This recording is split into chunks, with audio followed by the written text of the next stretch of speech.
Alright, in this video we're going to practice finding the square root of perfect squares. So that's where this table is going to come in handy. So these are our perfect squares, 1 through 12.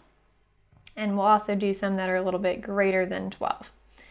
So for instance, let's say I asked you what is the square root of 81. Well, you could go to your table and you could say, okay, 81 is a perfect square. And the number that I would square to get 81 is 9, so it would equal 9. Or you can ask yourself, say you didn't have this memorized, you could say, okay, well, what times itself equals 81? So what number times itself equals 81? Well, 9. So I'd have 9 times 9, or square root of 9 squared.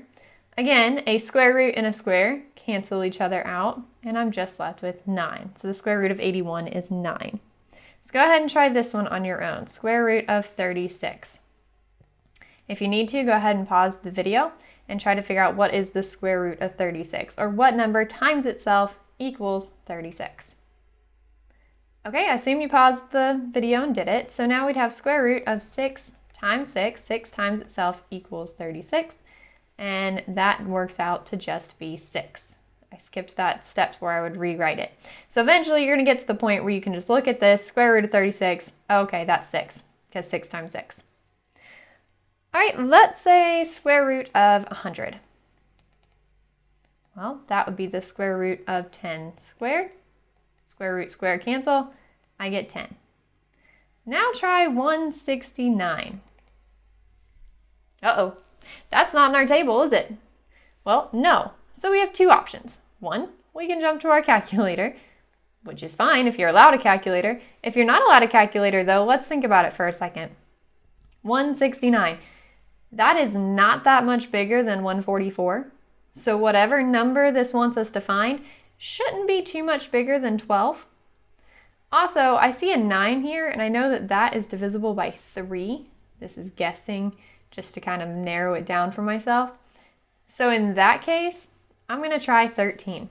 So let's say we had 13 times 13. I'm going to go work this off to the side to make sure that it is the right one before I plug it in here. So I'm going to have 3 times 3 is 9. 3 times 1 is 3. It's probably been a while since you've done this by hand. But now we're moving over to the 1, so we need to put a 0 in the 1s because we're moving over to the 10s place here. So now 1 times 3 is 3. 1 times 1 is 1. And then I add them. 9 plus 0, 9. 3 plus 3 is not 3. 3 plus 3 is 6.